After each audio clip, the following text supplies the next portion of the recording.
The question is, how do you deal with the anxiety that comes from waking up and being on a roll and realizing that when you're making things happen, it's easy to look back and realize how much of your life you wasted. And that makes you present to how potentially little time you have left and how much there is to do in the little time that you have. I can so relate to this. So relate to this. The few things I want to say about this is that I don't think that our experience of feeling anxiety about getting it all done before your life is over, or getting it all done in the time that you have, I don't think it's unique.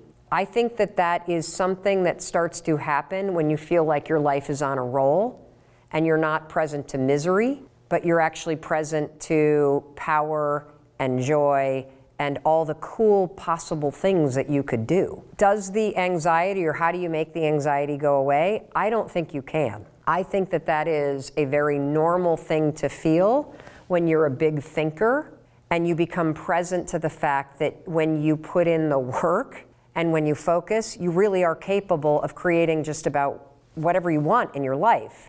And that's both empowering and daunting and terrifying as hell. And so you can't get away from that anxiety, but you can respond to the trigger. I often feel what you're talking about when I'm on an airplane.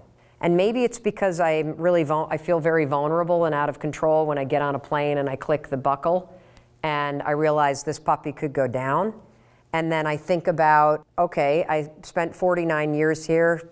There's so much more I wanted to do. So I can relate to this. So there's two things to this. One is being present to time passing and the fact that we're all gonna die and that your life is a f***ing gift. When you get present to that, that's the biggest motivator on the planet. And when you feel one of those moments, what I do is I shrink it down and I try to find something in this moment that I'm incredibly grateful for, so that if it were to end right now, then all would be well. I think about the sunset I'm looking at. I find a picture of my kids and my husband. I think about, the lives that have been touched by the 5-second rule. And that gratitude in the moment allows my mind to not go psycho thinking about the big vastness around life and those big topics. So that calms me down immediately. That's number one. Number two, I think a slightly different question than it's probably anxiety, but I think it has more to do with momentum and how when you start to get unstuck and you start to see things happening, you'll notice that things feel like they start moving faster, as if you are on a treadmill and somebody has secretly come up and turned it up on you. And there are days where we're moving through our day. Like this morning was one of them. We're getting ready for this live training, and all of a sudden I caught myself almost about ready to hyperventilate because I wasn't present to this. I was present to what happens when we have 1,000 people show up and where are we gonna you kind of speed it up on yourself. So when that happens, I know that I'm in the future, 5, 4, 3, 2, 1, I need to be right here and right now. And that when you start having big things happen and when you start feeling unstuck and when things start moving, the momentum, because an object in motion tends to stay in motion, your anxiety will make it roll faster. That will not make you effective. You have to slow it down immediately. Just in the case of getting overwhelmed by the big themes in life, when you start to feel like things are going too fast, oh my God, I don't have enough time, I don't have enough time. No, yes, you do. Slow it down, okay? I'm always looking for new ways to explain the power of the 5-second rule and the power of 5-second decisions.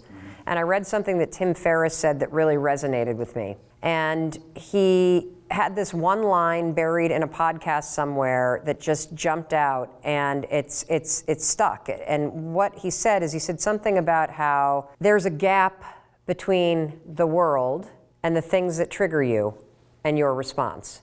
And your entire life is that gap.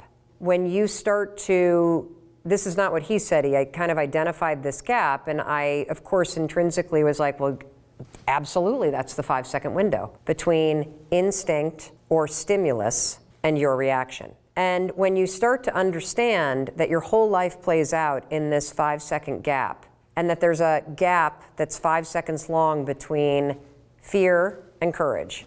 And there's a gap that's 5 seconds long between self-doubt and confidence. That is your life. And what's super cool about understanding that your whole life is inside this gap is it's so small, everybody, that you have the ability to control it. Life's always gonna throw triggers at you, and there will always be all kinds of cool things that inspire you, your wisdom, and you get to choose what happens in that gap. Do you succumb to an excuse, or do you push yourself forward? When you start to speak up in business, you'll be shocked at how you start to speak up in your relationships. When you start to make hard phone calls, whether it's in a selling situation, you'll be surprised at how you'll start to close the gap and have hard conversations in your personal life. And so that gap is everywhere, and it's the same everywhere. And when you start to go to work in controlling how you live in that gap between stimulus or idea and your response, that's where the magic is. And that's what you're experiencing. So we got a cool question on Twitter from Langley in Nigeria, and it has to do with something that we've been hearing from a lot of you about, and that is imposter syndrome. Particularly for those of you that are running a small business, or those of you that have a side hustle that you're trying to turn into your full-time thing. Imposter syndrome is very real. Let's deal with it right now. Langley writes from Nigeria, I'm passionate about film and cinema, Mel.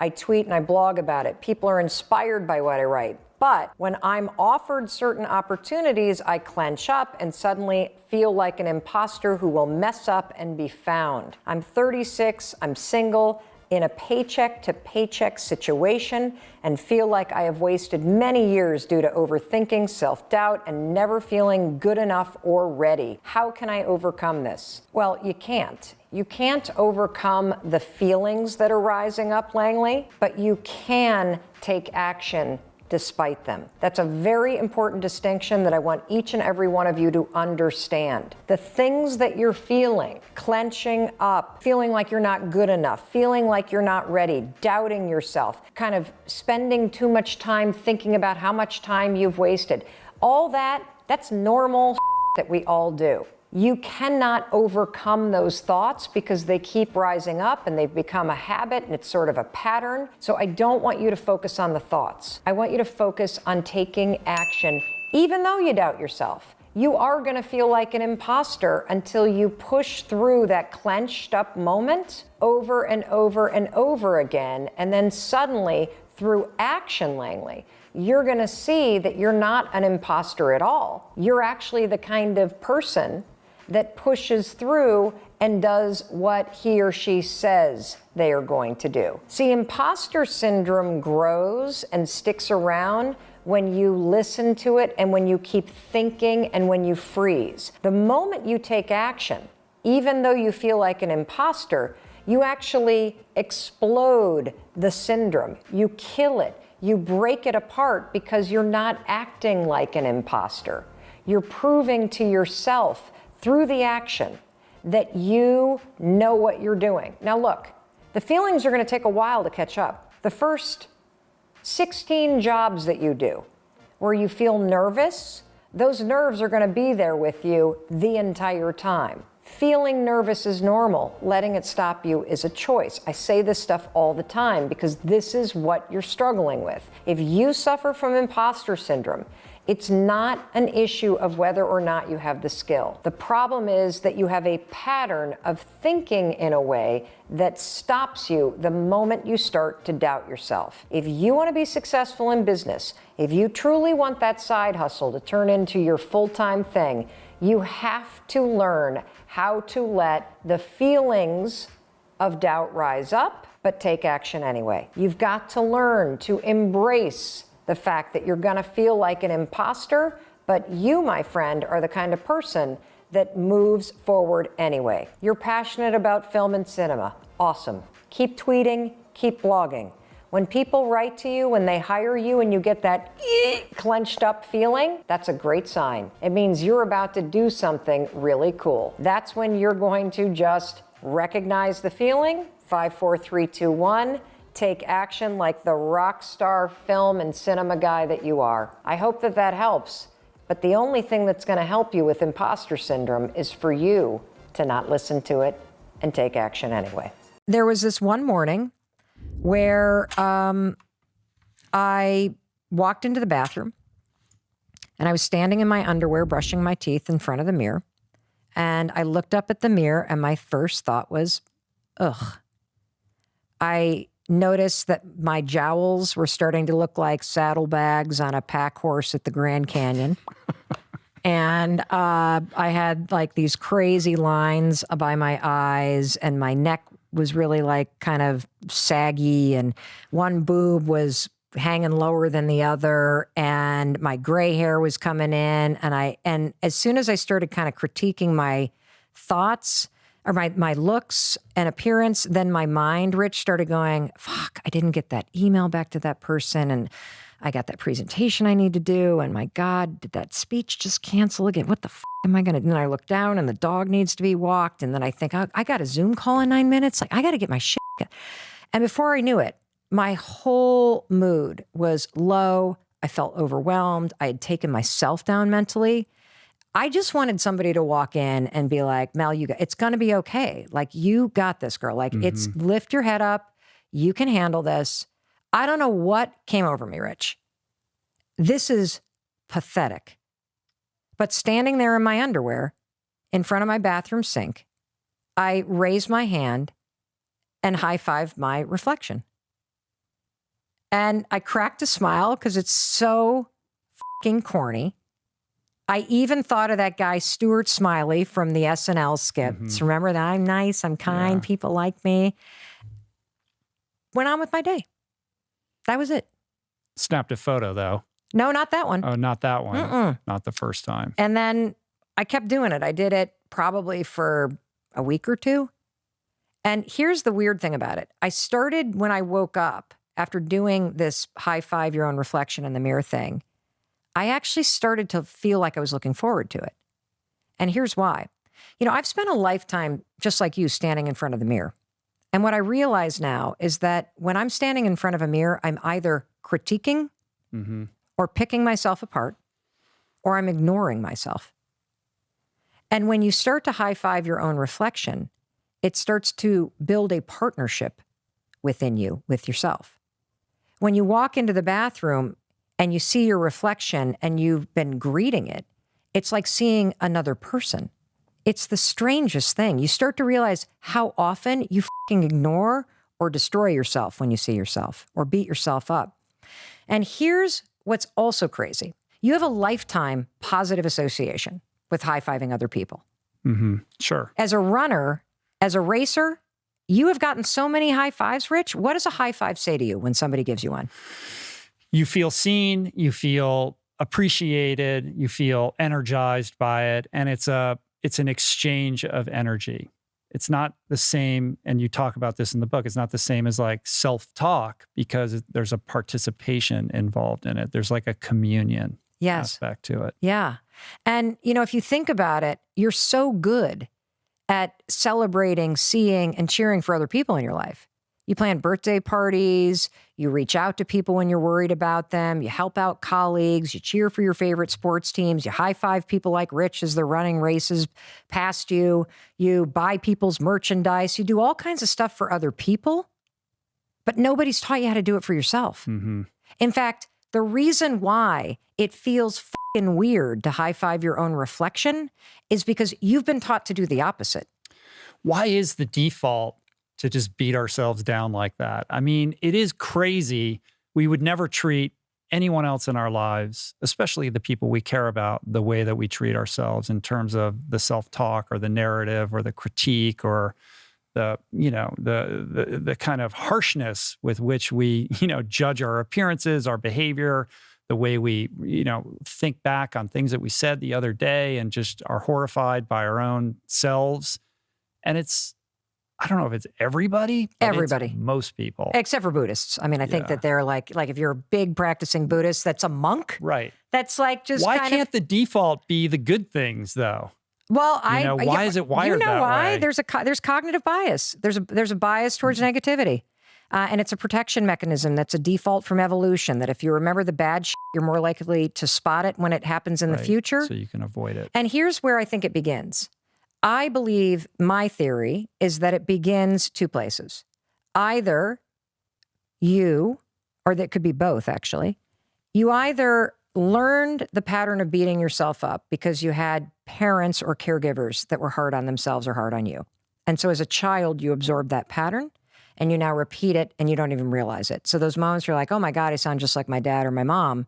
That is an example of a pattern that you've absorbed. So particularly for women, we've watched our mothers be critical about their appearance. We've watched our mothers ignore and criticize themselves in the mirror. And so we learn that from our caregivers. So that's one place. The second place that we learn it is when the drive in your life becomes fitting in. Fitting into groups in elementary, middle, high school, college, your neighborhood. That feels safe when you fit in. When you feel like you don't belong, you immediately go into a protection mechanism. And I believe a lot of the negative self-talk is a sorting hat type of mentality that we do to ourselves going, I can't be with those people. I can't be with those people. It's safe to be with those people. And you start to see yourself and the world around you as places where you belong and places where you don't. And part of the criticism, as fucked up as it sounds, that we engage in all the time is don't be too big, don't be too loud, don't show yourself too much, don't have blue hair, don't do this, other people won't like you. It starts as a way to protect yourself from being rejected, but the truth is you develop a habit of rejecting yourself. Right. Meanwhile, you're further divorcing yourself from who you truly are because you're not giving yourself permission to be yourself. That gets sublimated in favor of fitting in and, accommodating other people and acclimating your behavior around what will be approved of. Yes. So for me, I have clearly a lifetime of beating myself up and tearing myself down and regretting decisions that I made. And in the middle of stumbling through life, instead of being like, it's going to be okay, it's going to be okay, being like, you're really fucked up now, Mel. How does that help? Right. How does criticizing and being hard on yourself help? I believe with all of my heart and being that every man, woman, child, person, grandparent, everybody should infuse their days with habits of celebration and self-confidence.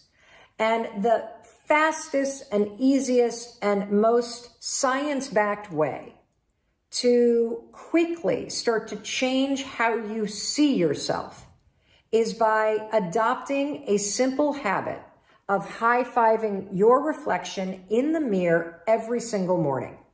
Now, I know exactly what you're thinking. Are you serious, Mel Robbins? That is the stupidest thing I've ever heard in my entire life. I know it sounds dumb. But the reason why your first instinct when you think about waking up, whether you're in your robe or your underwear, or your PJs or your birthday suit, and walking into that bathroom and having a moment with yourself and raising your hand and high-fiving yourself is because your self-confidence is in the gutter. You believe some garbage about yourself. You think you're a bad person or you're unworthy or you're ugly or nobody likes you. Or how about this one? This was the story of my life. I have f***ed up my life so badly, I might as well just flush it down the toilet. You have some narrative in your mind that is so negative that when you look in the mirror, you see somebody worth trashing. You see what's wrong. You pick apart your appearance. And I want to reverse that because here's the deal about self-confidence. Self-confidence begins with you. You realize the word self is in there, right? I can't give you confidence. I can give you a little boost. I can give you tools. I can encourage you. But confidence is forged in fire. It's something that's within you. And here's the thing I want you to realize about confidence. You are a confident person. That's why you miss feeling that way. You can only miss what you know. You've just been blocked from the feeling of it. And wherever you are right now in your life, I'm telling you, confidence is in there. You just got to figure out how to tap into it. And you've been building confidence all along, by the way. Every time that you have fallen on your face, or you've tried something and failed, or you've gone out and thought you found the love of your life, and then your heart's broken, and then you pick yourself up again, and then you dust yourself. You're building confidence the entire time because confidence is not built on the high days. Confidence is built on the low ones. Confidence is built when you are struggling. Because when you see yourself go for something and fall, when you see yourself try and get knocked down, when you see yourself stand back up after getting abused or traumatized or discriminated against and moving ahead, you are building this reserve within yourself where you know you can rely on yourself. You know you can face hard things and you can keep moving forward. You know you have your own back. So it's in there. Your life has been helping you build it. Now you got to just dig in and tap into it and use it to shut that critic up in your head. So the way you're going to do that is every morning, I'm not kidding, you're going to raise your hand in the mirror and high five yourself. Look at how many people are doing this. You're not the only one. For 5 mornings in a row, I want you to high five yourself. And when you do this, I want you to use the hashtag high five challenge. You know what's happening when you raise your hand up in the mirror? You are taking the lifetime positive association that you have with cheering for other people, believing in other people, celebrating other people, saying, let's go to other people. And you are marrying that positive association with your reflection. It is impossible to raise your hand in the mirror and go, I suck. You can't do it. Because your brain and the subconscious sees this and thinks, let's go, I love you, I believe in you. And when you do this every single morning, something incredible happens. First of all, you're not going to leave your bathroom feeling like you're dragging a boulder. You're going to leave there feeling like the wind's at your back. Secondly, you're going to have spent the morning, the first thing in the morning, by taking a moment and being with yourself. And not seeing your face and picking yourself apart, but actually seeing the person that's underneath the skin, the soul that's behind the face. You are going to shut the critic up. You're going to silence your to-do list. And when you raise your hand like this, it also prompts you to think about the game you're playing. So now you got a moment to be like, oh yeah, yay me. I'm still here. I can make today a good day. In fact, what game do I want to play today? Just for me. So that's the first thing that you're going to do. You're going to high five yourself, take the high five challenge, which is high five yourself 5 days in a row in the mirror, take a photo of it, post it on your story, tag me so I can cheer for you, and start to notice what happens. Something weird happens by day 4 when you get out of bed. You're going to have this weird feeling that you've never had. You're going to feel like you're looking forward to seeing yourself in the mirror because something weird happens when you start to really be present with yourself. When you normally walk in the bathroom and you ignore yourself, you're alone. I think a lot of us feel like we're alone in our lives. When you start to see yourself, you literally, oh, hey, hi there, Mel Robbins. How you doing? You now, as you look forward, oh, hey, girl, how you doing? Hi, Mel Robbins. Oh, hey, let's go. I believe in you. Gonna have a great day. It's almost like when your neighbor waves to you. You're seeing yourself. You know, now that I've been doing this for a year, I don't feel like I'm alone. I feel like I've got myself and I've got my own back. I feel like this person that I see in the mirror is the one person that's going to be with me for my entire life. So I better cheer for her. I better celebrate her. I better encourage her and love her. And that's what you're doing when you do this every morning to yourself. And there are mornings where I stand in my underwear at my bathroom sink and even I don't have a word to say to myself. But I can always do this. And it always lifts my mood. And it is creating that deep connection within me to myself. And that's what builds your confidence. Confidence is being comfortable in your own skin. Confidence is knowing that you have your own back. Confidence is knowing that you can face something. Confidence is believing in your ability to face or survive or try something and be better. And confidence is being willing to try. And all of those things happen when you raise your hand every single morning. The second thing that you should do is you got to be honest with yourself. If there are things about your appearance that are within your control, whether it is the shape that you're in, whether it's the health choices that you're making, whether it's how you take care of yourself in terms of self-love, and you're not taking action in those areas, the lack of action says to your brain, you don't care about yourself. And so what I want you to do is pick one thing, one behavior that you could do every day. The high five's one of them. Pick another one. And I want you to practice doing it. And it's a behavior. If you think about the person that you want to become, what's that person do every day that you don't do right now? And when you start to do the thing that the person you want to become is doing, you leverage something called behavioral activation therapy. And that is a whole body of research that says when you act like the person you want to become, it's the most powerful way to change a habit. It's even better therapy than talk therapy, because the action proves to your brain that you're becoming that person. You're seeing the change through the action. And so then the brain catches up and starts to relate to you like a person that's confident, or a person who adores their appearance, or a person that celebrates themselves exactly as they are. So try those two things. Make sure you tag me online when you do the high five challenge. And I know it's going to work. Now what I want to do is I want to talk to you about the 3 strategies that will keep you, the secrets to building an optimistic mindset. You ready? Excellent. Here we go. Number 1, the secret to an optimistic mindset. You got to be maniacal about your intake. Negativity in here means negativity in your body gets stored here and negativity comes out here. It becomes this loop of negativity.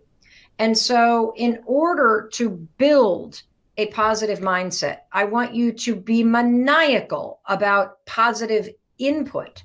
That means really watch your news intake. Do not be watching it every day. Get the facts, get what you need to know from a trusted, measured, calm, factual source, and then turn that shit off, okay? That's number 1. Number 2, edit your social media. Anything on your social media feeds should be helping you be more resilient, more optimistic, more positive. Anything that you're following that triggers you, that is negative, that rubs you the wrong way. You know, one of the things that I've noticed, I have some favorite celebrities that I have followed for a while because I think they're funny, or I love just kind of their sense of humor. But there are so many people that I have muted right now because I think that what they're doing online is so freaking out of whack. Seeing people give us advice about quarantining from the back of their estates and mansions, telling us to donate when they're not saying they're donating, seeing this kind of tone deaf celebrity thing going on. I'm normally not a negative person about that, but I have muted so many accounts because it's not doing anything for me. And you got to be selfish right now. You have got to edit your social media feeds so that your social media feeds are helping you build an optimistic and positive mindset. And so every day, the second I see something, mute, unfollow, because negativity in means negativity gets stored here, means negativity goes out there from you.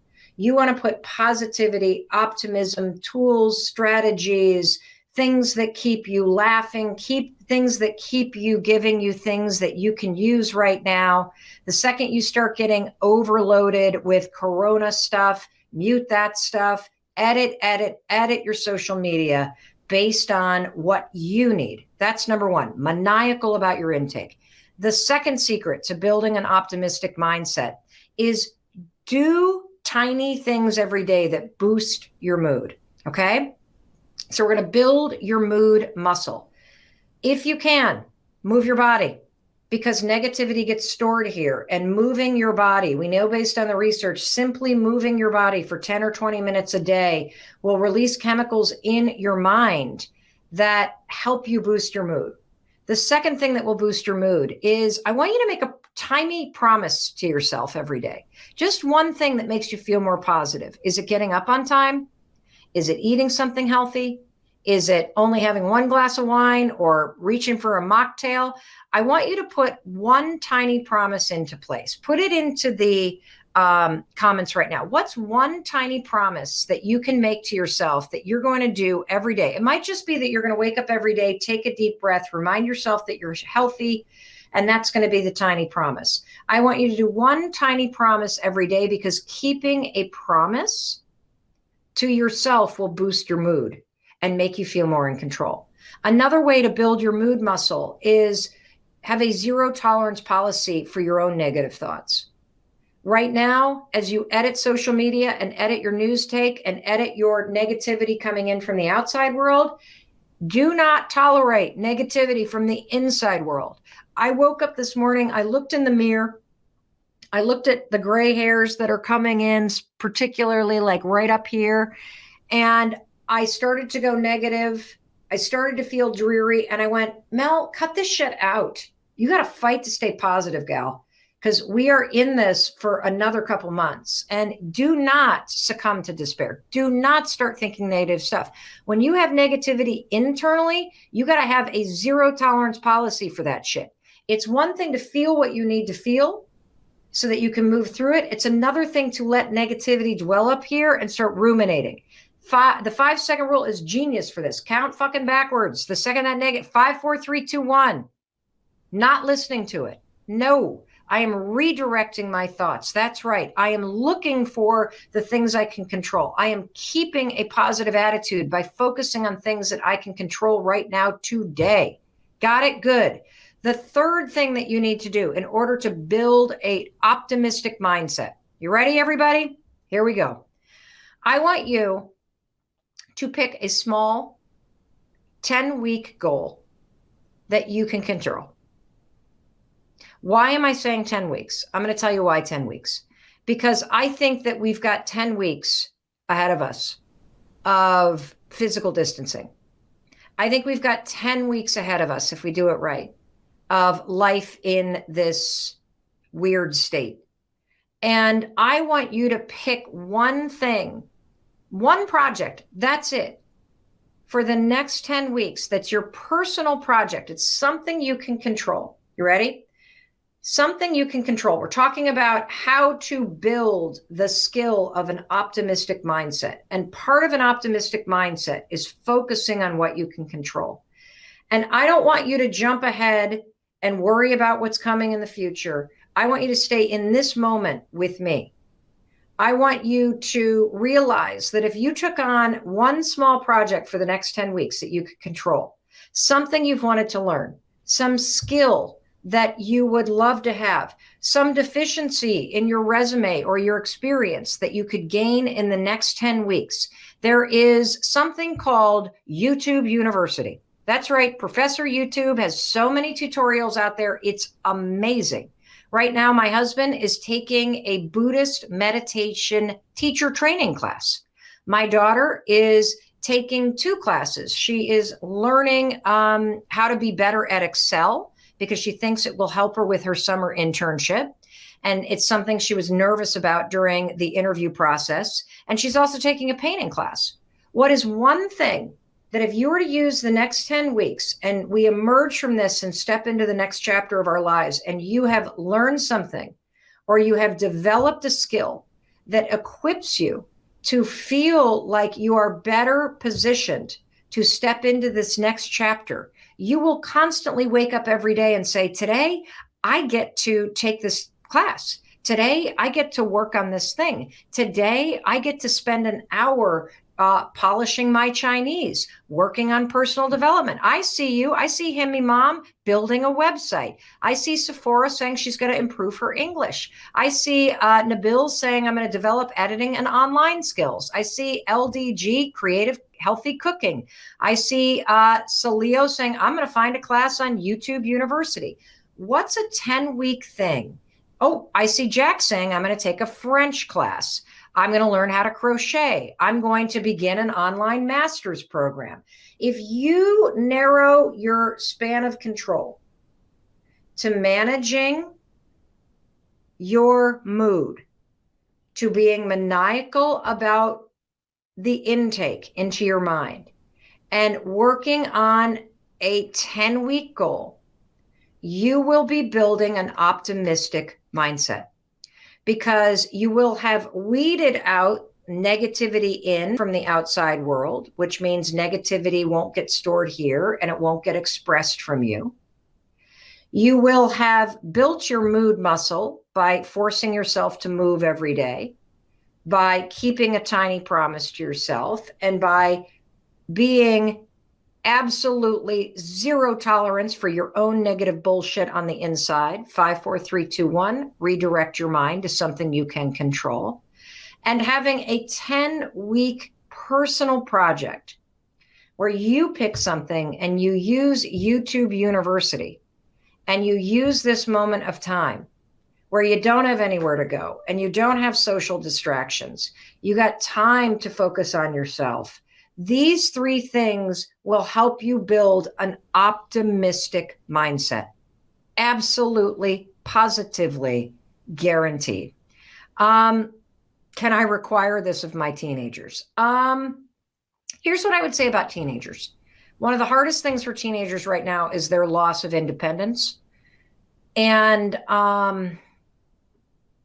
trying to require anything of your teenagers other than showing up for family dinner and creating their own routine, I think is a recipe for disaster. What I would do instead is I would share that this is what you're doing. And I would ask your teenagers a question. If you had a half an hour every day where you dedicated it to something other than school or other than being on your phone looking at social media, what's one thing that you never have time to do that you love doing? Is it playing guitar? Is it painting? Is it journaling? Is it reading a book? Is it knitting? Is it working on your tricks out on the trampoline in the backyard? What is it? If you ask your teenagers questions, in answering the question, they may find the self-motivation that this is something they want to do.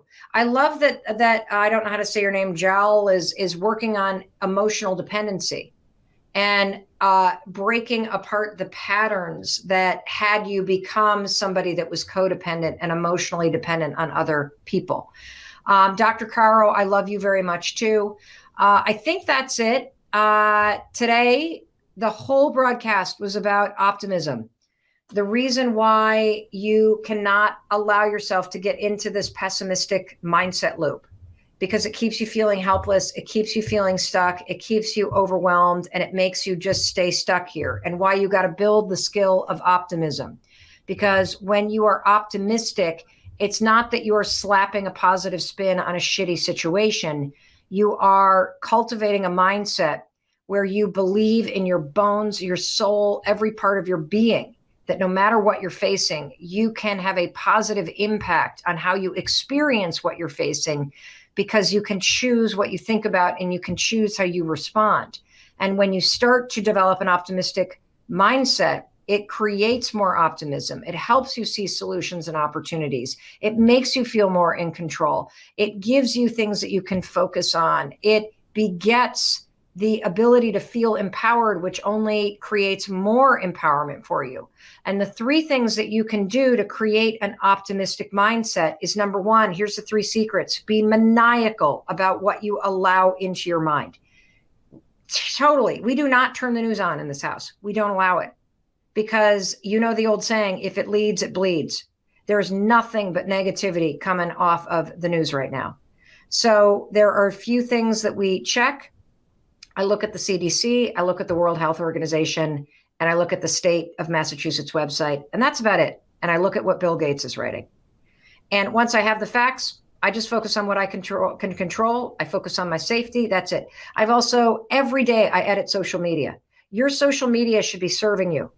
If it triggers you in any way, if it creates any negativity, any tone deafness, anything, mute it, unfollow, get rid of that shit. Social media should be a service that is supporting you right now in your efforts to stay positive, to stay empowered, to stay safe, and to stay laughing. That is what you should use it for right now. The second thing to do to build a positive mindset is build your mood muscle. Move your ass 10 to 20 minutes every day, because your body stores negativity. Make a tiny promise to yourself. that you're going to keep every day, because keeping a small promise builds confidence, makes you feel like you're in control, and it creates momentum. And zero tolerance for your own negative bullshit. You got it? It's one thing to feel feelings, to move through them. It's another thing to let negativity sit up here and make you ruminate. 5, 4, 3, 2, 1. In 5 seconds flat, you feel your own negativity. You get that bullshit out of there. You got no room for that stuff right now. And finally, the third thing you can do to start to build an optimistic mindset, establish a 10-week personal project. This is something that you are excited to do, that you usually don't have time to do. Why 10 weeks? Because I think that 10 weeks is going to see you through this moment of time. Use YouTube University to watch tutorials. Take small step every single day. And remember this little hack that I taught you. Thank you, Lorenzo in Italy. If you start feeling the stress and anxiety and panic of, I need to do this, I have to do this, blah, blah, blah, blah, blah, I can't get through my to-do list, I'm totally stressed out, blah, blah, blah, blah. Stop.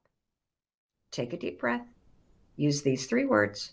I get to take an online class. I get to do my homework.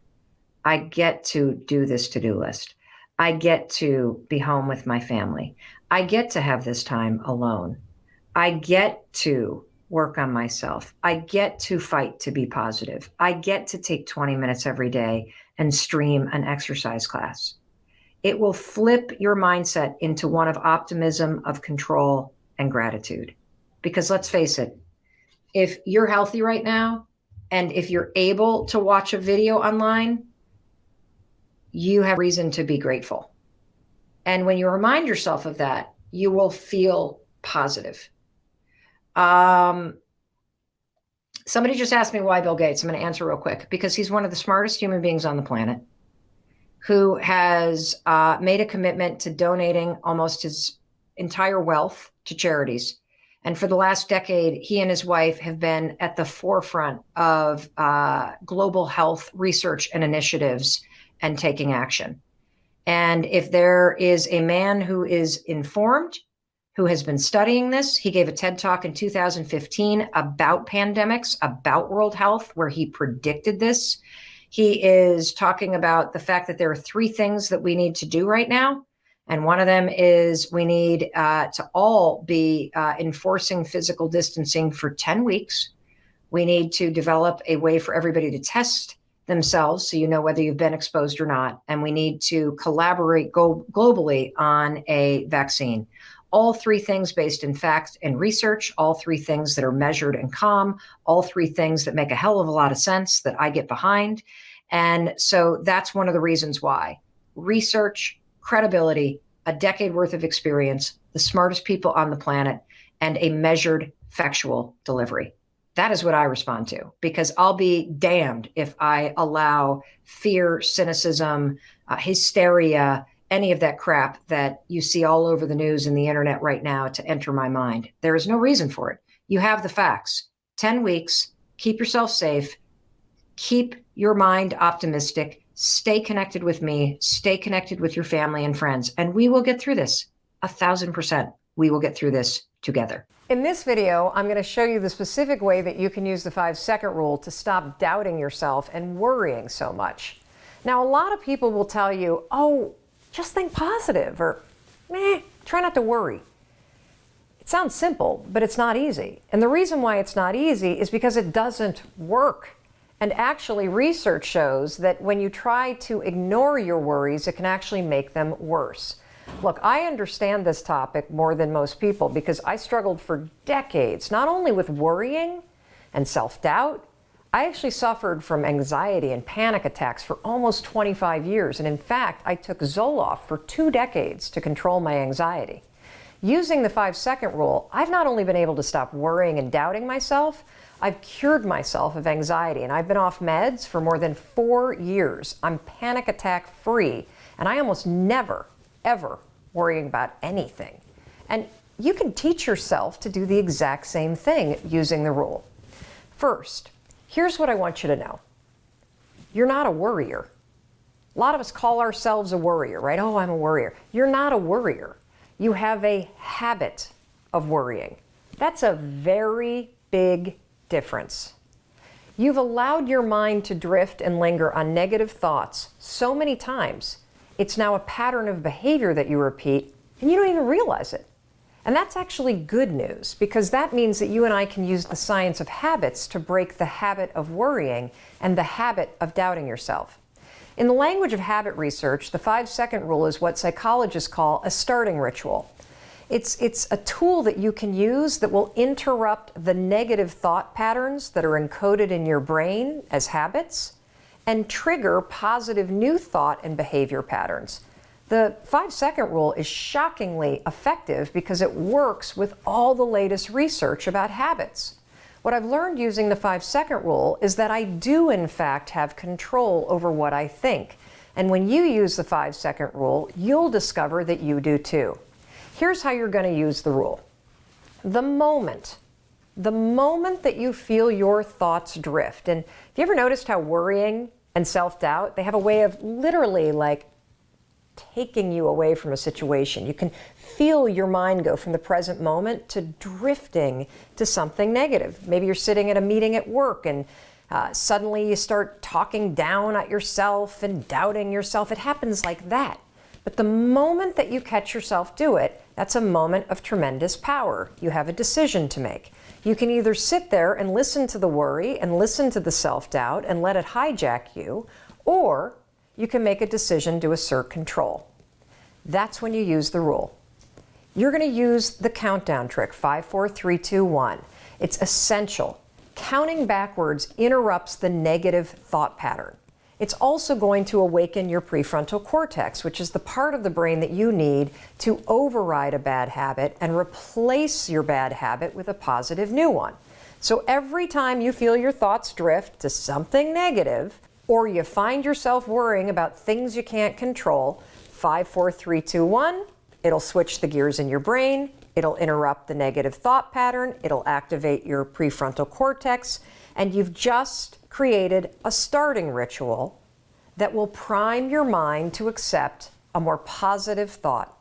That is how you use the rule to change. I haven't lost anybody that I love. So I would not say what I'm about to say if somebody that I loved had died in this pandemic. But I have found the great pause that the last 2 months have forced me to take to be the greatest gift that I have received in the last decade. My kids have been home. I have been off the road. I have been forced to slow down. I have been reminded of what actually matters: your health, your family, your friends, what you're doing to take care of your mind and your body and your spirit, and making sure that you do something with the time that you have that you really, really enjoy. And the other thing that it's really made me stop and think about is making sure that I'm having fun, that my whole life isn't just work. And it's made me really start to think about the fact that I don't want to go back to the life that I was living before the pandemic hit. How many of you feel that way? That this has been a gigantic mental perspective switch reset button that has, boom, hit you really hard. I want to know in the comments, what is it that you, with this new perspective that the pandemic has given you, what is it that you want to change in your life coming out of this? I want to start seeing. I see people saying this has been a wake-up call. I see people saying, yes, this has been a huge shift in my perspective. I see Brianna saying, I want to travel less for work. What do you want? Kelly says she's had a mental switch. Kelly, what has this pandemic given you in terms of the gift? Heather's saying, I want to ask myself, what do I really want to do? Kim says, I don't want to go back to the rat race. Brock says, I want to start the year excited about it. I see somebody saying, Larissa says a new business. Megan says, I want more boundaries. Tara says, I want to have more fun.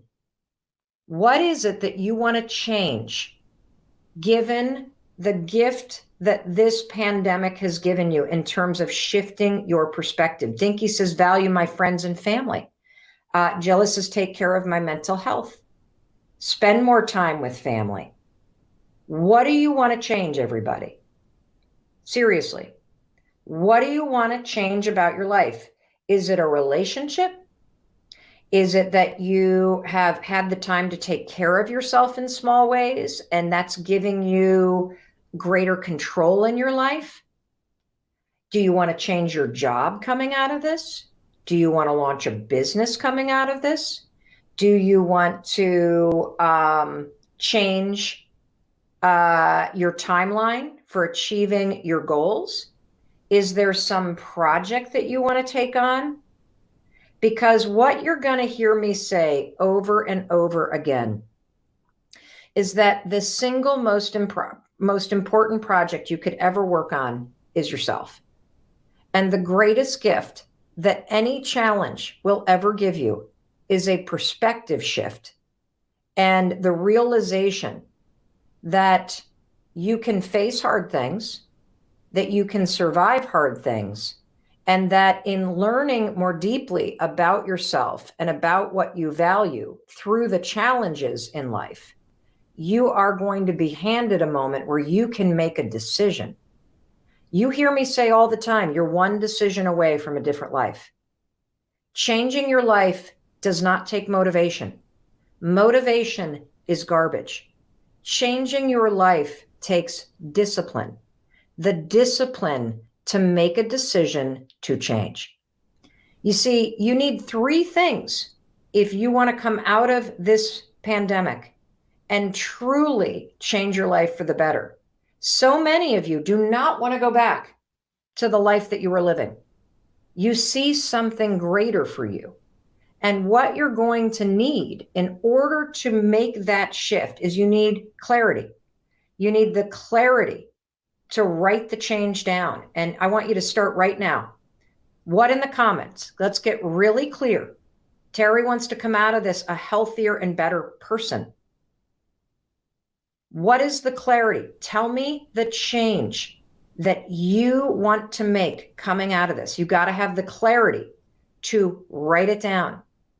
That's number one. The second thing that you got to have in order to make a change happen is you've got to learn the skill of confidence, which is the ability to try something when you don't feel ready. You may not know how to do this change. I see advocate for myself. I see more physical movement. I see I want to change my job. I want to start a business. I want to earn more money. I want to travel less. I want my work to have meaning. I want to get out of an abusive relationship. I want to help people in need. I want to make sure that I continue to keep the promises that I've been keeping, getting up on time, working out every day, working on my relationship. This is fantastic because you're having a moment of clarity. And when you start to write it down, you are starting to develop the confidence and the knowing that you deserve to have this change happen. And then finally, what do you need in order to really change your life? Because it's not motivation, everybody, it's discipline. Discipline to make small promises, keep small promises, discipline to take small actions when you feel afraid, the discipline to find the courage to push yourself forward when you don't know how.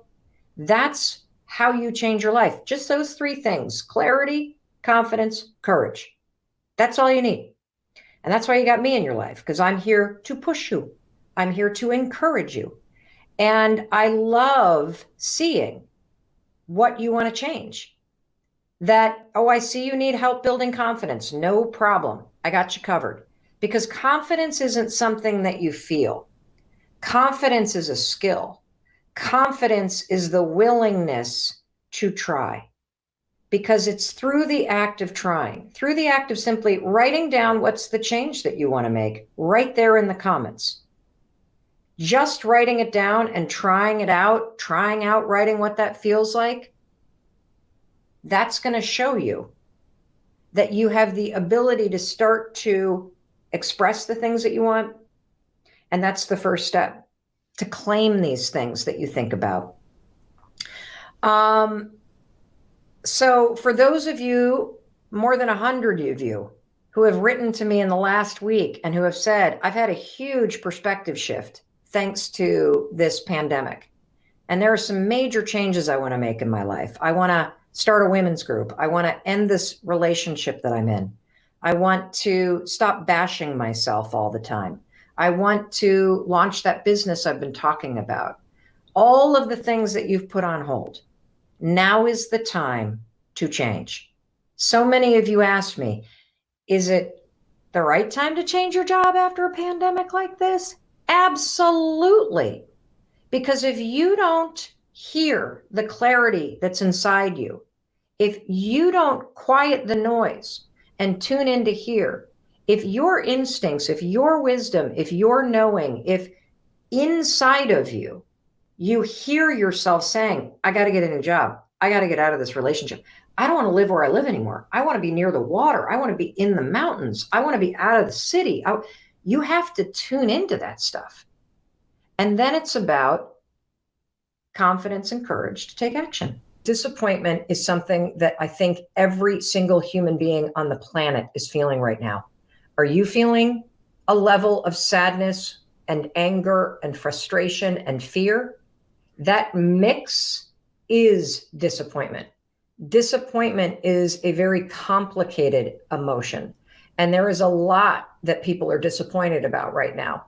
Here in the United States, tomorrow is opening day, or it was supposed to be opening day of baseball season. We should be in the middle of March Madness, the huge basketball tournament. And I think collectively what we're in the middle of instead is something called March Sadness.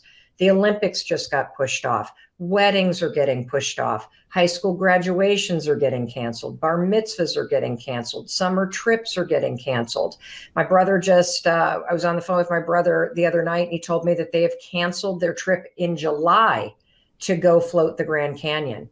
And my daughter, I was just talking to my daughter, and she was explaining that so many of her friends are starting to get their summer internships canceled. And I want to talk about disappointment, because disappointment is what you feel when something that you expected to happen didn't happen. And I want to start us off with a quote from Anne Lamott. Expectation is resentment waiting to happen. I'm going to say that again. Expectation is resentment waiting to happen. And I know that there are so many expectations that you had about what you would be doing right now. What would you be doing this week? What you would be doing this month? That's not happening because of this global pandemic. And so what I want you to do is I want you to take a moment. There's one right there. I can't see my new grandbaby twins who were born yesterday. Funerals are getting canceled in Spain. I want you to write down in the comments, what is it that you're disappointed that is not happening right now? What are you disappointed about in terms of how this pandemic is impacting your life? What are you disappointed about because something got canceled? We can't go outside, is what somebody's saying. Funerals are getting postponed. You know, we just had somebody that used to work on the Mel Robbins show lose a family member to the virus. And first of all, I just want to send a huge amount of love to this person. And I would imagine that maybe they're not going to be able to have a funeral in the traditional sense. And that must be tremendously disappointing. I see canceled travel plans. I see that I can't spend time with my new fiance. I see disappointed in families' decisions in this time on those of you in Facebook. What are we seeing on LinkedIn? Those of you watching on Twitter, you can go ahead and tweet to this response. If you're on YouTube, put it on the comments. My son might not graduate. I'm shooting a very important wedding in my career that's been canceled.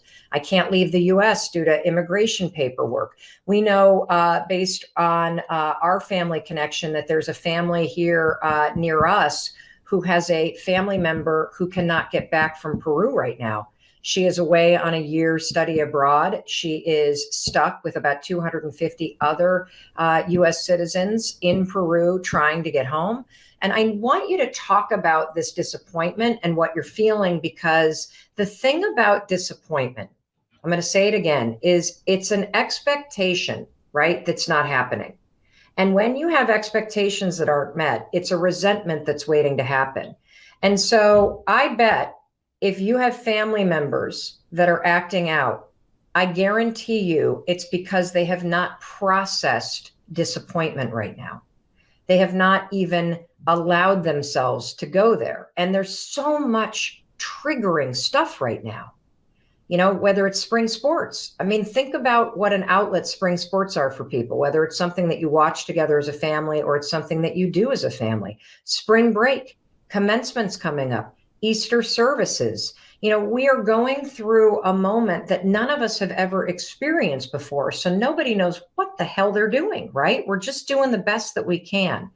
And so I think that we got to talk about the disappointment that you're feeling. And you got to give yourself permission to feel it, because if you don't own what you're feeling, and if you don't give yourself the space to move through it, it's going to eat you alive. And it's going to cause you to act out. For me, when I get disappointed, I get sad and angry. That's what I feel. I get short with my family members.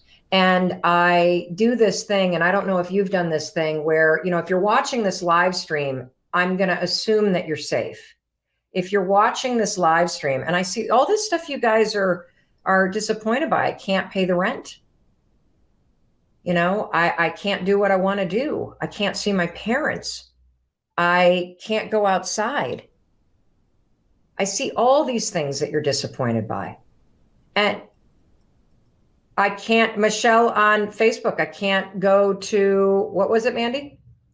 My daughter's graduation. I just saw somebody say, I'm disappointed that my husband can't be in the delivery room with me because of new protocols based on the coronavirus. And so I want you to write down, what are you disappointed by right now? What are you present to? And I'm going to talk about why this is such a complex emotion. And then I'm going to give you some very simple steps to help you name it, because you should not fix the disappointment. You should feel the disappointment. That's critical. Did you hear what I just said?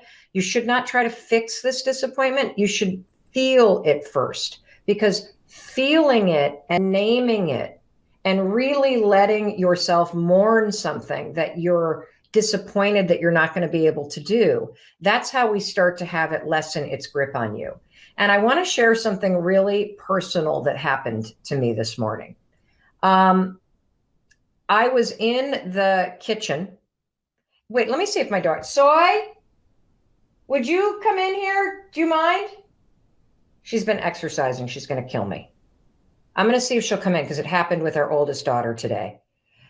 I was in the kitchen and we were talking, and you don't need to jump on just yet if you want to, or come over here and kind of hang with me. It's literally little. This is our oldest daughter, Sawyer, who's disgusting, she says, and because she's just been exercising. If you have a floor in your house, you have a home gym. So Soy, what happened this morning, I'm going to talk to them. I know it's weird because I'm actually talking to you, but I want to explain what happened. So I came into the kitchen this morning, and Sawyer was on her phone, and you were making breakfast. And I don't know how it came up, but you said something about oh, I know. She asked me if she needed to take a professional photo, right? Do you remember this conversation, Soy? Yeah. She needed to take a professional photo because she's a rising senior at Boston College. She's now home taking classes to finish her junior year. And she has a summer internship at a really amazing technology company here in Boston doing marketing. And she said to me this morning, I need to take a professional photo. And I said, what for? And she said, it's for my summer internship. And I said, oh, well, that's great that, thank God that's still happening. And then do you remember what you told me? I just said that a bunch of my friends' internships have been canceled. Yeah. So a bunch of summer jobs have been canceled this summer. And that creates a tremendous amount of disappointment. And I know some of your jobs have been canceled. And what happened in that moment is I did exactly what you shouldn't do. I have this thing that I do as a parent and as a person, that when I feel slightly anxious, I try to fix everything. Instead of stopping and taking a beat and listening and really getting present to what this person that I love is saying, and I'm going to start to cry, I turn into like the locomotive and I move forward 100 miles an hour to try to make everything okay. And I did that with you, because what I did, Soy, is I said, oh, well, you know, it's going to be okay. It's going to be okay. I didn't even ask you if you were nervous about your internship getting canceled. I just said, it's going to be okay. And then I went to fix it instead of feel it. I said, you know, if your summer internship gets canceled, I'll find a job for you. You can work for our company. I could help you. You can help me with the live streamers. I went to fix it. And I think the reason why I went there is because it's so uncomfortable to feel these deep emotions. It's so uncomfortable to know that people that you love might be scared. It's so uncomfortable to be in the discomfort and the sadness and the anger of this moment. And so I wanted to apologize to you. I accept your apology. And I want to know, what are you feeling right now? What are you disappointed about, Soy? I'm disappointed that my junior year got cut short right when I got to Boston College. Yep. I'm sad that I'm not with any of my friends right now, and that it's a lot harder than I thought to take classes online. I'm nervous about this summer, and no offense, being cooped up in the house. No offense. I don't know, I'm just hoping it all comes to a close sooner rather than later. And is there one thing in particular that you're disappointed about more than something else? I think right when we left, school was right when everything was like really ramping up, and we had a ton of plans that were already set in stone, and then all of them just like got canceled, and we were all just like really looking forward to it, but it didn't happen. So Yeah. so that's what I'm kind of bummed about. But yeah. And okay. you know, here's something that I learned from Brene Brown, that having the perspective, and this is the perspective we all need. First of all, you should not fix your disappointment. You got to first feel it. That's takeaway number one. Okay. Because when you talk about it, when you name what you're feeling, I'm feeling sad, I'm feeling disappointed, it loosens its grip on you. And the anger and the acting out, it doesn't bottle up, because if you don't own these feelings and if you don't feel these feelings, they will eat you alive. And one of the mistakes that I've made as a parent is, first of all, trying to fix everything. Okay.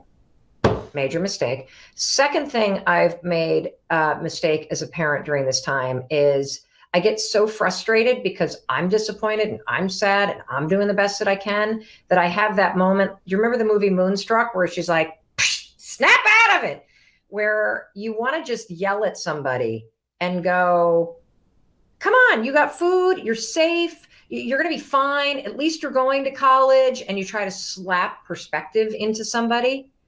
And you do it because you're frustrated. You do it because you're disappointed. You do it because you're on edge. And perspective is a function of experience. And none of us have ever gone through anything like this before, ever. And she's also only 21. I have a totally different level of perspective at the age of 51, a different level of confidence, knowing that we're going to get through this, knowing that better days are coming, knowing that, you know, spring break can get rescheduled, knowing that we're very, very lucky to be in a house and have supplies and have internet access. And so the thing that I noticed about myself too, is that when the kids first came home and they were super angry that spring break got canceled and the Boston Marathon's been canceled, that's the best day on campus, right?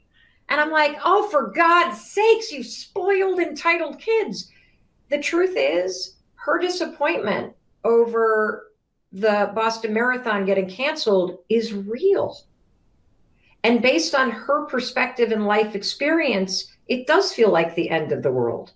For your 8th grader or your high schooler with baseball season coming up, who was expecting to be recruited or hoping that this was going to be the season, that disappointment is soul crushing for somebody that's only 15, 16, 17 years old, because they don't have the perspective that you and I have.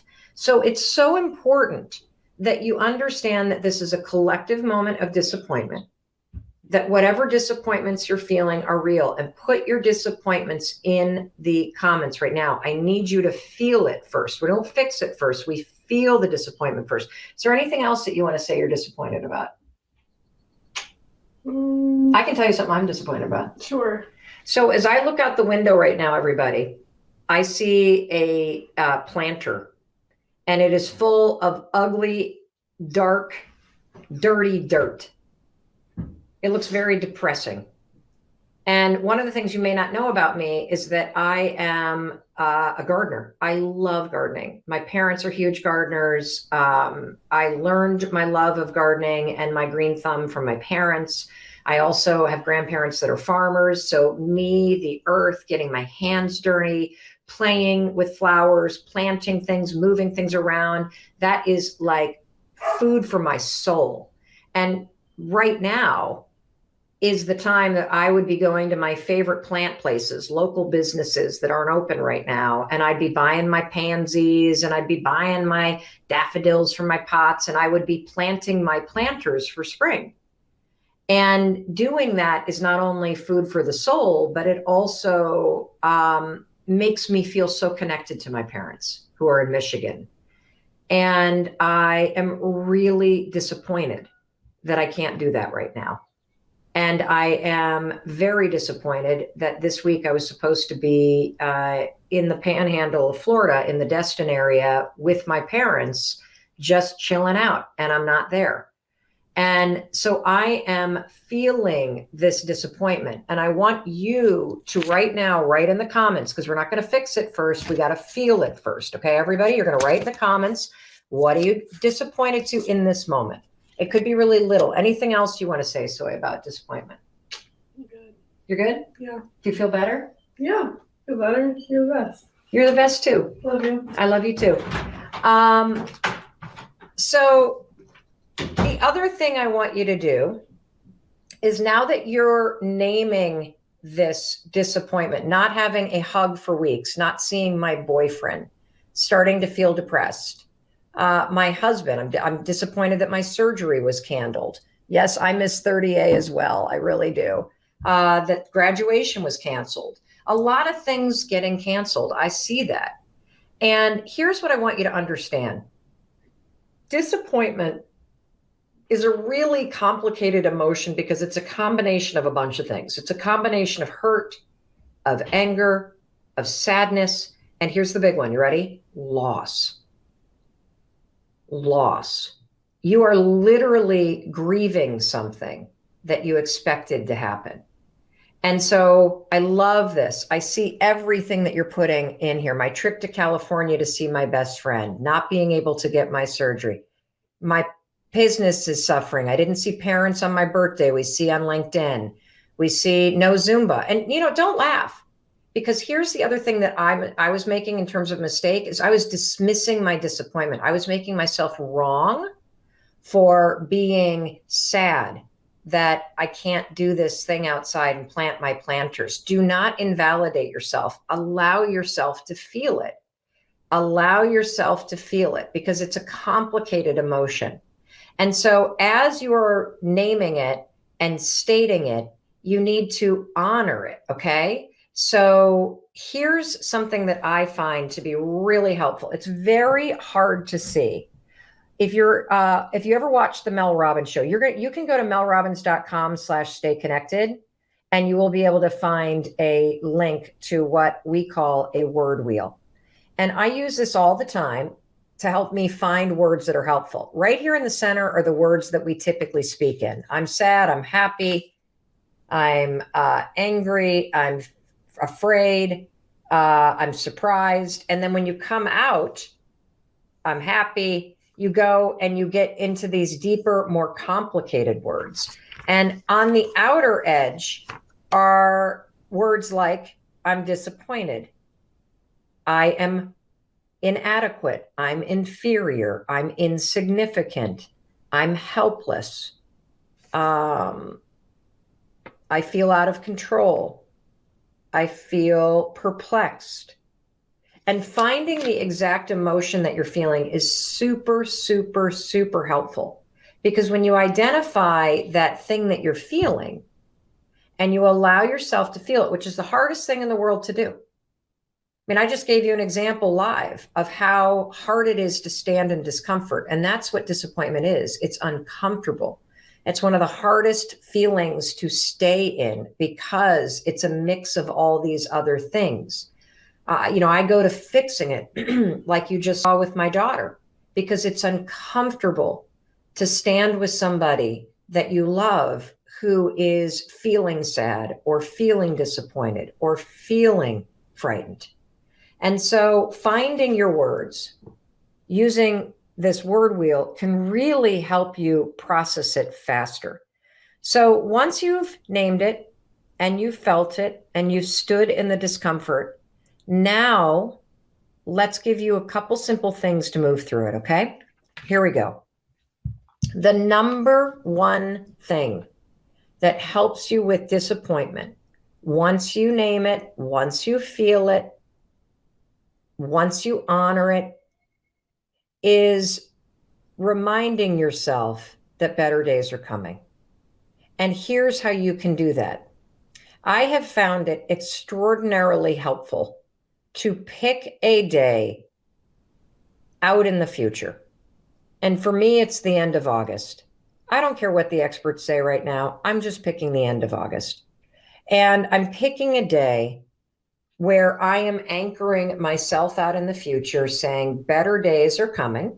I know that. I can be disappointed that all this stuff is happening, but better days are coming. Pick a new date when the better days are coming. And here's a trick that has helped me.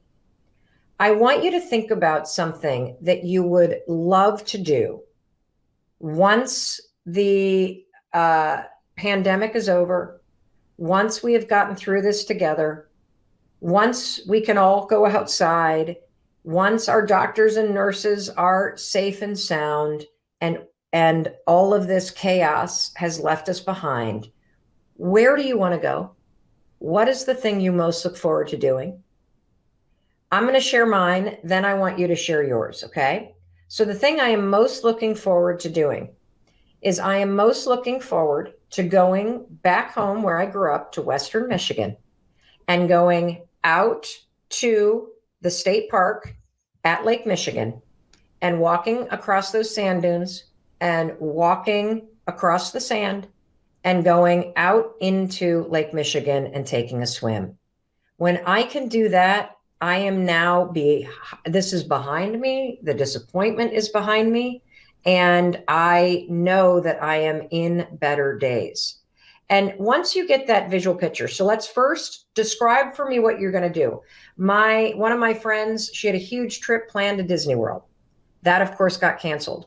And so they are now picking a date out in the future, and they are going to plan an epic trip to Disney. And since they have all this time, they're going to stay in an even better hotel. I have another friend. I know what Sawyer's is going to be. My daughter, who was just in here, the best day of the year, she says, at college is when the Boston Marathon runs. That is happening now in September. So her vision is going to be that those runners are running past Heartbreak Hill, right past Boston College, and she is there with all of her friends. So now that you have, I see this beach vacation we planned for Labor Day, visit my best friend in Florida. I'm going to the beach. I can't wait to be floating on the lake, sitting on a beach. We got a lot of beach. Any hikers in the mountain? At Colorado trips with my kids. My brother just canceled a trip to float through the Grand Canyon. So I would imagine that might be his. Patty on Facebook says fishing and gardening. a vacation in Charleston, South Carolina. Maybe it's going and hanging out with your family. What are our folks on LinkedIn saying? Visiting my best friend in Amsterdam, going to Fenway Park, a concert, Hawaii, Sunday dinner with all my family present. Oh, I love these. A better day is coming. Can't you feel it? Because this is temporary. And so is disappointment. Disappointment is temporary if you don't try to fix it, if you allow yourself to feel it, if you name the key emotion that you're feeling, if you don't invalidate yourself for feeling it and you just allow yourself to mourn it, and then you remind yourself that it's temporary. Visit my best friends in Positano, Italy. Go shopping without fear. Visiting my friends in Europe. I love this. Dan on LinkedIn is going to take an RV trip. Maybe you're looking forward to just getting back to the office and not having to work remote with your kids and your dog underfoot and seeing your colleagues. I want you to keep writing in. You're doing an amazing job. I see all these things that you are writing about the fact that this is temporary, and picking a date, couple months out, 6 months out, 3 months out, whatever empowers you, and come up with an image of what you're going to do. You're going to relaunch your business. You're going to rehire employees you had to let go of. You're going to open that restaurant up. What is it that you're going to do? Now, here's the final piece. You ready? And this is the really important one. I need you to find an image. Find an image that represents the Penn State football game that you just wrote about going to. Find an image of the concert you're going to go to. Find an image of that mountain you're going to climb, or your business reopened. Find an image, okay? I'm going to show you mine because I want you to print it out or make it your screensaver. This is an image of the state park that I grew up going to. Walking through the sand dune, heading down to the beach. That's Lake Michigan right there. And this printed out, it sits above my desk. This is what I call a visual anchor. You can also, in scientific research terms, call this an environmental trigger. An environmental trigger is a good thing when used this way. It triggers you subconsciously to remember what we're talking about, that this moment is temporary and that better days are coming. The barrier is everybody gives a shit what other people are thinking. Yeah. And so they're on camera or they're on a microphone trying to be smart or concerned about whether or not they look good in the shot, concerned about how they sound, whether or not they stuttered, if their neck is turning red, like whatever it may be. And they're so up here that they're not actually being true to just saying what's right here. Absolutely. Whether you're speaking from the heart, speaking from the gut, like that is the skill to develop, is the ability to be more like an 11-year-old that gets on camera and can just be themselves instead of being a 49-year-old person censoring themselves. Got it. And that's what I'm talking about when I talk about the truth, when I talk about authenticity, that people really want to feel that connection. And the only way that they're going to feel that connection is if you do the work to remove the own veneer and the own barriers that you put in between you and other people. And the number one thing is everybody gives too much of a shit about what everybody else thinks. Absolutely. And you know who they think they're worried the most about? Their friends. Yeah. If I put this thing up, not for my friends, but for the people that I'm trying to build a rapport with online, my friends are going to judge me. Your friends. Seriously. If you're out to make a difference, if you're out to share something that is important to you, if your friends don't like it or don't support you, they're really not your friends. Absolutely. You know? Yeah, no, definitely makes total sense. And it's a really hard lesson. It's a very hard lesson because everybody's always judging everybody else. That's why you can't worry about it. Do you have like recommendations for how people just get started, like from moving from that, like to basically move from their mindset of I care too much to I don't care as much? Like, are there steps that you recommend people take? The only step that really works is action. Okay. Because if you're stopping to think about what people are thinking or whether or not you're worried about what people are thinking, you've already fallen into the trap. Okay. The second that you push yourself to get started through the action itself, you are proving to yourself that even though you care what everybody thinks, you're gonna do it anyway. Okay.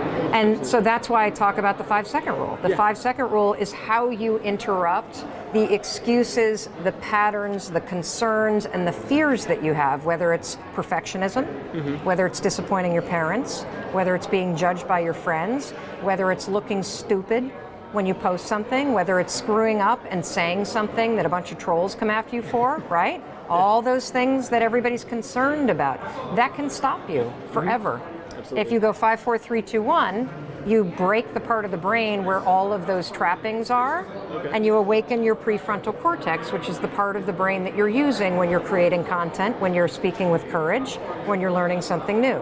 And so that's why this simple brain trick that I invented is exploding around the world, because every last one of us is exactly the same.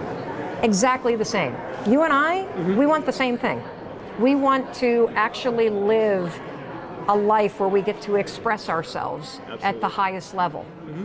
We all want the same thing, and we're all stopping ourselves the same way, by thinking too much, by buying into the lies that self-doubt tells you.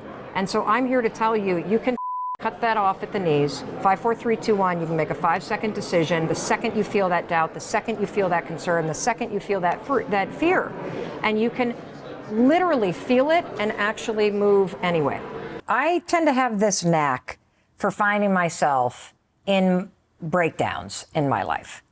I consider myself a life-tested expert. All the advice that I am sharing with the world is stuff that I figured out the hard way by screwing up my own life. And the high five habit is no different, okay? So I find myself last year at a very low moment. I am standing in my bathroom. It's a moment I know every woman can relate to. There in my underwear. I'm looking in the mirror. And of course, I am picking myself apart. I'm like, I hate how I'm getting really jowly right here. And I don't like how I've got these like big lines that are starting. And then I notice, I've got this like indent right here that I don't like. And I don't like these like kind of marks right here that go this way on my neck. I've covered them up with foundation. I never even realized. Yeah, like, and then this boob hangs lower than the other boob. And I'm just picking myself apart because that's what I've been doing for the past 4 decades. That's what almost all women and even men do it too. This is what I'm finding based on the research of the book. And then as soon as my mind is negative about my appearance, my mind goes negative about my day. Oh, God, I forgot to text Lisa back. I need to finish up that report. Oh my gosh, my first Zoom meeting is in 9. Oh, the dog needs to be walked. And now I'm going down the road negative about the day. The whole vibe is, ugh. And I don't know what came over me, but I just literally had nothing to say to myself. I really felt overwhelmed, just an average low moment. And I found myself, as pathetic as it sounds, raising my hand and high-fiving my own reflection in the mirror, braless in my underwear. It felt good. I put my shoulders back. I felt a little bit like, okay, I got this. And I went on with my day. The next day, there I am again. And my mind is going negative. And I'm like, nope, high five. And that's what the high five habit is. But this is just the beginning. The high five habit book is full of a bazillion tools. But I want to unpack this one because there's so much science here. And for women in particular, this is unbelievable in how it changes you and your relationship with yourself. So first, let's start with a high five. Think about when in your life you have either given or received high fives. What does a high five from someone else or a high five that you're giving to somebody else communicate? You're on the same team. You're like in it together. Yeah. And, it's also like, I think about it, you give it to somebody before a big play. We got this. You give it to somebody when their attitude's going down. Come on, keep going, pick your attitude up. You give it to somebody in celebration. And so a high five communicates support and empowerment and partnership and trust and celebration. And it's so powerful, and we're so good at giving all of those things to other people. Like you And everybody, especially women, we cheer for our friends, we create birthday parties, we buy people presents, we do work for our colleagues when they're overwhelmed, we help our parents out with whatever. We're so good at cheering for our favorite musicians and buying people stuff. We are horrendous at giving that same support and celebration to ourselves. In fact, we not only don't give ourselves support and celebration, we do the opposite. We tear ourselves down, and we beat ourselves up, and we pick ourselves apart. And every single woman I know is constantly saying, how the fuck do I put myself first? How do I love myself? I know I'm supposed to. Well, I'll tell you how you do it. You put yourself first by doing for yourself what you've been doing for everybody else, because that's how everybody else became first in your life. You need to start to cheer for, support, and validate yourself, period. I realize now that I'm high-fiving myself that I have spent the first 40 years of my life either criticizing my reflection or ignoring it. How sad is that? It's incredibly heartbreaking and yet extremely familiar to me. Yeah. And I think a lot of women. Yeah. And believe it or not, a lot of men. There's a lot of men that don't want to look themselves in the eye in a mirror and be with themselves because they're so focused on the things that they haven't achieved or the things that they failed at. And so they're ignoring themselves. They're not being with themselves. And so first things first, when you take a moment in the morning to just stand in front of the mirror and be with yourself, and then you raise your hand in a gesture that you have always associated with celebration, support, belief, and empowerment with other people, there's a number of things that happen that can be proven by research. First things first, this is research out of Harvard. It's recent. They've shown in studies that simply taking a minute in the morning to get intentional about who you're going to be today and how you're going to show up changes your productivity. It changes your level of confidence. It changes how impactful you are as a leader at work and in life. So this moment in the mirror is not to be diminished. This is a moment for you to be able to take a moment and intentionally align yourself with who you're going to be. Second piece of research is from a field of study called neurobics. It basically means when you marry a physical action with something, a thought that's unexpected, you accelerate the development of new neural pathways. And there's famous studies that have proven that if you brush with like your non-dominant hand while you're thinking something, it sticks in your mind because you have to focus. Well, the same is true when you raise your hand and high-five your own reflection. You see, you've been doing this for your entire lifetime. So there's already subconscious programming here, Lisa. The second that you raise your hand like this, it is so programmed in your mind to associate belief, cheering, empowerment, celebration, with the high five itself, that it's impossible to go, God, I hate my neck. Boy, is that cellulite ugly. You can't do it because this part of the mind immediately takes over and does all the positive stuff with a high five. It's crazy. Try it tomorrow morning. You will not be able to criticize yourself. Now there's another piece of research around this, which is, when you do a high five, we did one, the first one we did, right? We didn't quite hit each other in the right, good smack. So what did we do? We did it. Correct.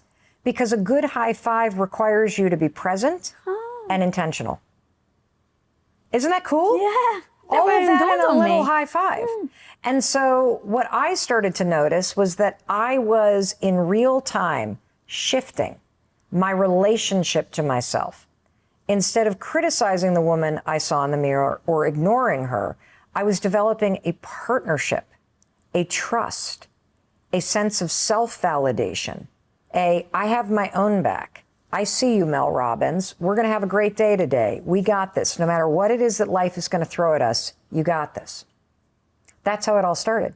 And then, of course, I put it on my story after a couple weeks of doing it, and people around the world started to post pictures of themselves doing it, and then all of their stories started rolling in about the difference that it was making. There was one woman that said that She's been struggling with body dysmorphia for 20 years.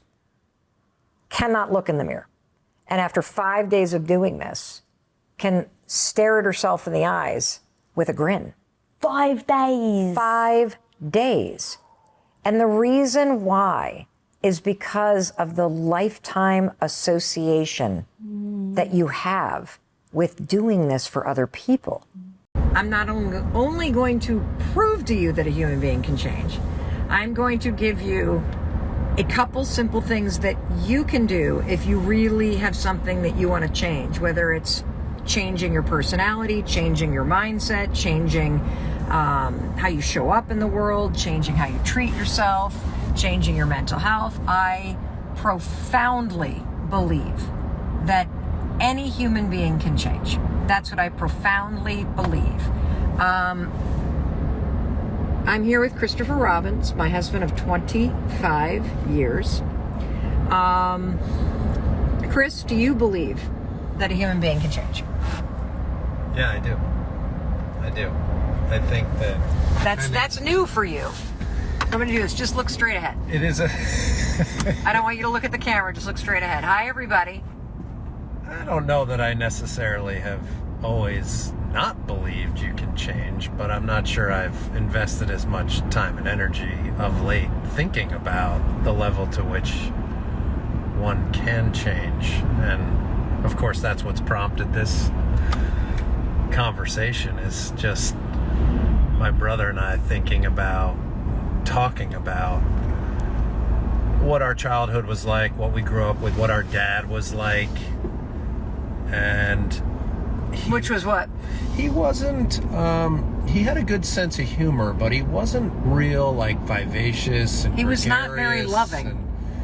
He was caught up in himself. Yeah, he was definitely caught up in himself, and like, he wasn't a stick in the mud, but he was a little down. Okay, hold on a second. I love your dad, and your dad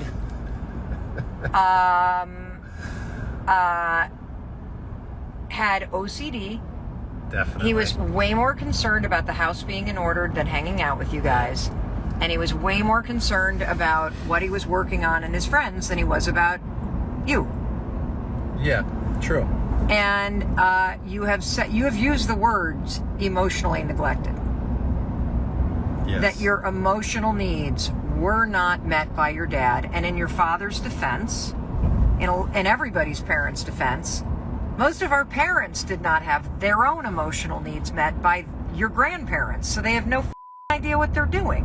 Now, that doesn't make it right that you didn't have your needs met, or that you were abused, or that you were neglected or abandoned or whatever.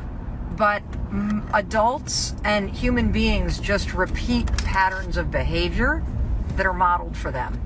And I think it's really important to put a stake in the ground and say, I 1,100% believe you can change, every human being can change, and you could be the one that actually breaks the patterns that have been handed down from generation after generation after generation in your family.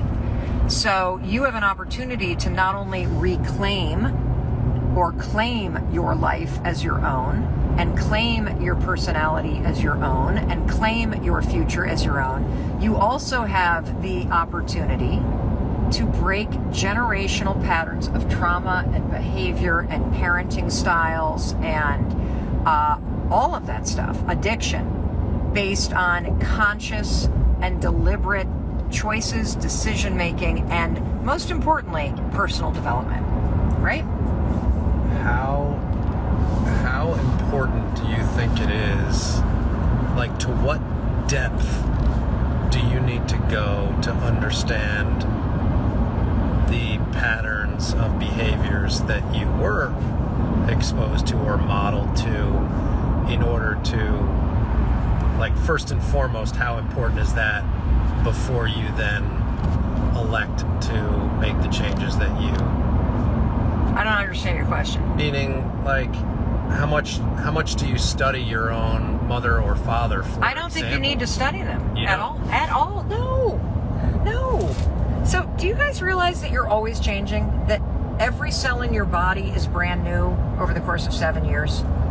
That you can change the neural pathways in your brain in real time. You can change the filter in your mind in real time.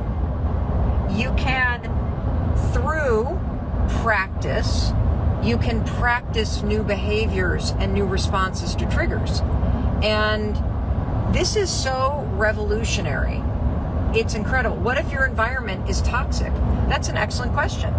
So if your environment is toxic, you need to do a couple things. I mean, it's super simple for people to go, you should just leave your environment. But if you're a minor and you're living in a toxic household, you might not be able to.